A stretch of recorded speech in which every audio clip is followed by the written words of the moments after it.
हमारी एज जब 60 और 80 के बीच की होती है, उस समय हमें कुछ फिजिकल डिसेबिलिटी महसूस होती है या कुछ शरीर में कमजोरी महसूस होती है। कई बार लगता है कि हम कुछ काम करना चाहते हैं लेकिन उसे करने में सक्षम नहीं है। जैसे हमारी इच्छा नहीं होती कि हम बाहर घूमने जाएं, पैदल चलें, लंबी वॉक करके आए। जैसे हमेशा बताते हैं कि अच्छी हेल्थ के लिए मॉर्निंग वॉक या इवनिंग वॉक के लिए जाना चाहिए। तो स्पेशली एक एज के बाद ऐसी इच्छा अंदर से कम होने लगती है क्योंकि वो एग्जर्ट नहीं करना चाहते। अब इसका भी सॉल्यूशन है।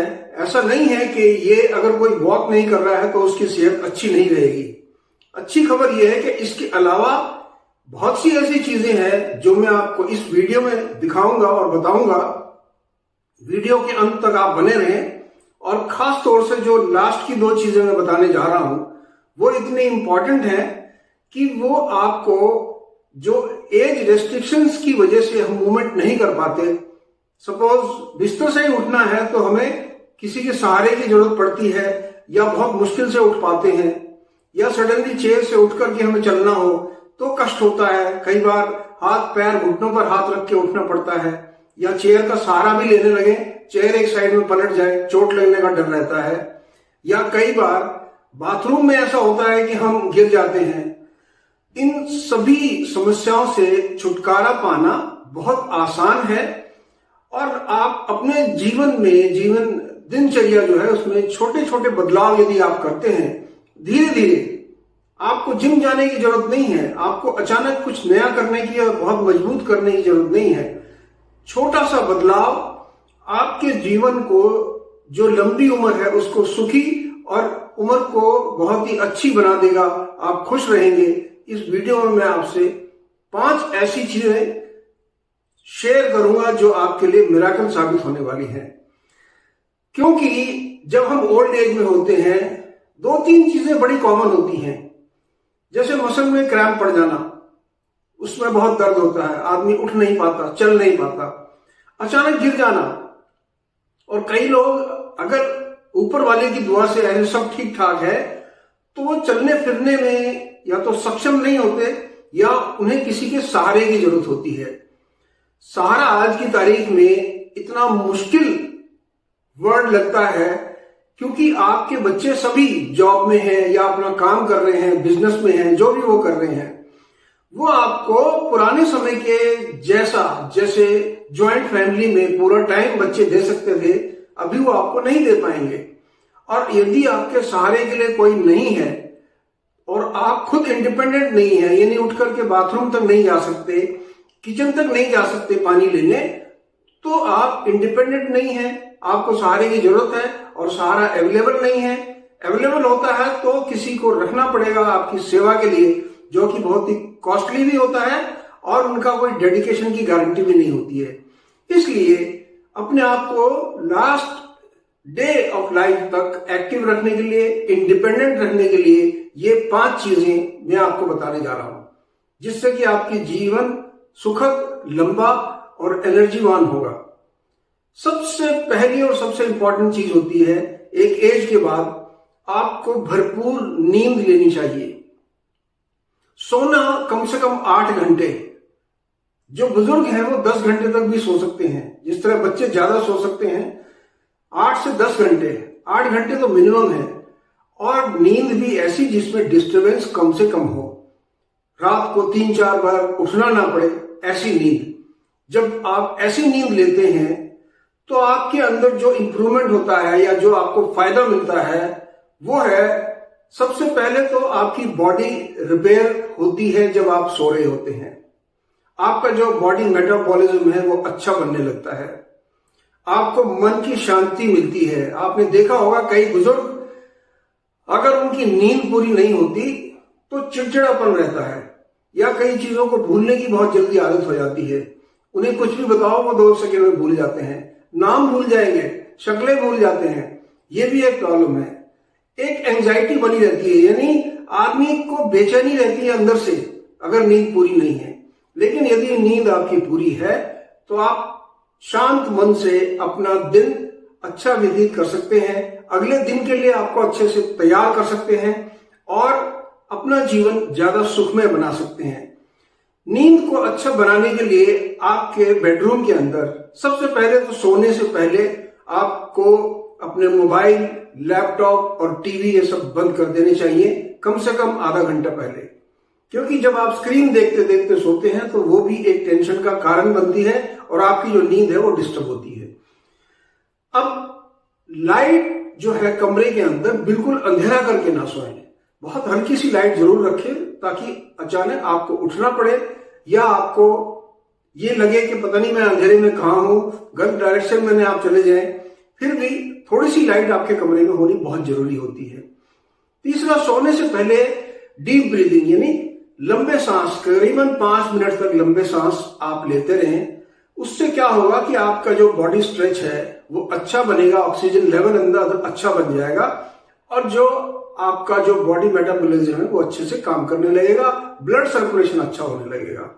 और यदि आपको पसंद है हल्का सा म्यूजिक सुन के बहुत ही कम वॉल्यूम पर आप सो सकते हैं। तो सोने की तो ये हुई बात। दूसरी जो सबसे इंपॉर्टेंट चीज आती है वो है आपकी सेडेंटरी लाइफ, यानी यदि आप बैठे बैठे जीवन बिता रहे हैं तो आप अपने लिए बहुत बड़ी प्रॉब्लम खड़ी करने जा रहे हैं।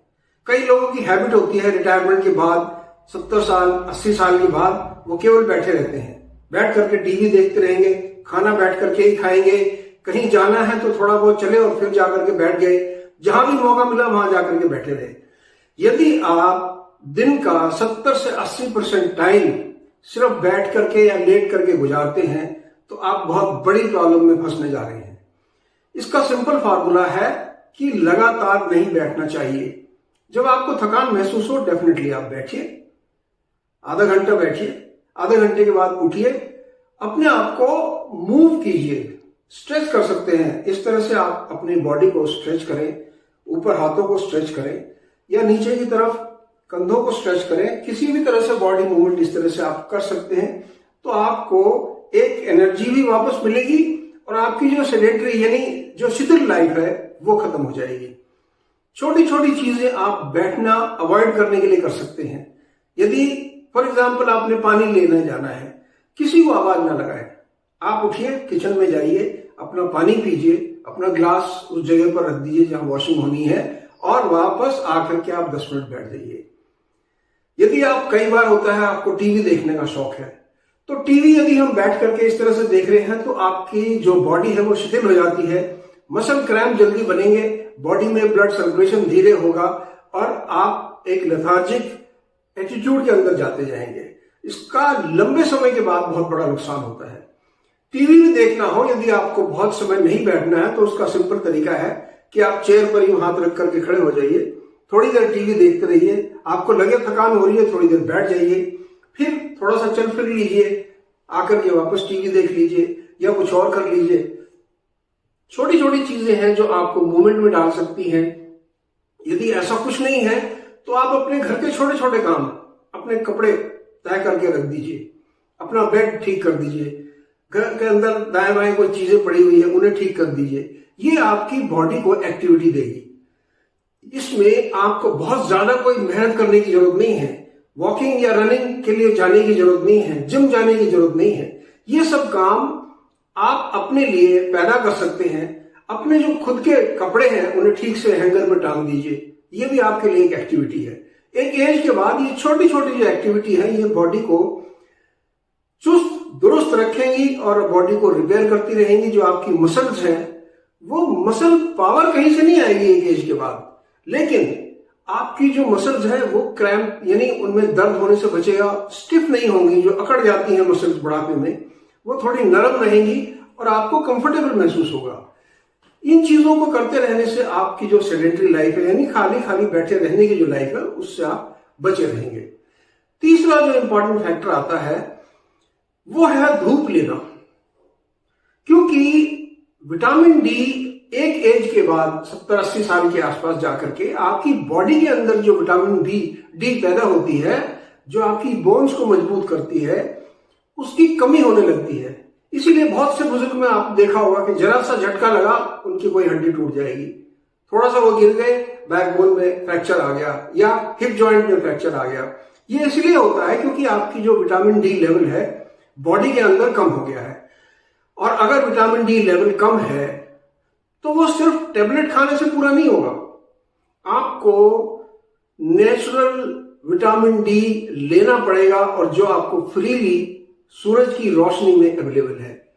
अब आप कहेंगे मैं तो साहब फ्लैट में रहता हूं, सूरज की रोशनी कहां मिलेगी? मिलेगी यदि आप ढूंढने जाएंगे। आप यहां से 100 गज 150 गज कोई शॉप है या पार्क है, आप उसमें 10 मिनट के लिए चले जाइए, हल्की वॉक करते हुए वहां जाइए। बेशक आप 100 गज चलने में असमर्थ हैं तो 50 गज चलिए, बैठ जाइए। अगर आप 2 मिनट 3 मिनट धूप में बैठे हैं फिर आगे जाकर के बैठ जाइए, थोड़ी देर पार्क में चले जाइए। यदि आपके पास पॉसिबिलिटी है तो धूप आपकी बालकनी में आती होगी, वहां बैठ जाइए, पोर्च में बैठ जाइए, कहीं पर भी, यानी नेबरहुड में चले जाइए। अगर आपको लगता है सड़क पर 5 मिनट के लिए घूम लीजिए। तो ये जो फ्री की धूप आपको विटामिन डी मिल रही है, इसे लेना मत भूलिए। ये आपके लिए तीसरा सबसे इंपॉर्टेंट फैक्टर है, क्योंकि जैसे ही आप विटामिन डी की पूर्ति करते रहेंगे, आप में बॉडी में लचीलापन भी रहेगा, आप फ्रेश भी महसूस करेंगे और विटामिन डी की कमी भी, और आपको फ्रेश एयर जो है वो आपकी बॉडी में जाती रहेगी। केवल कमरे में बंद होकर के अपनी लाइफ को जीना छोड़ दीजिए। यह आपके लिए तीसरा फैक्टर है।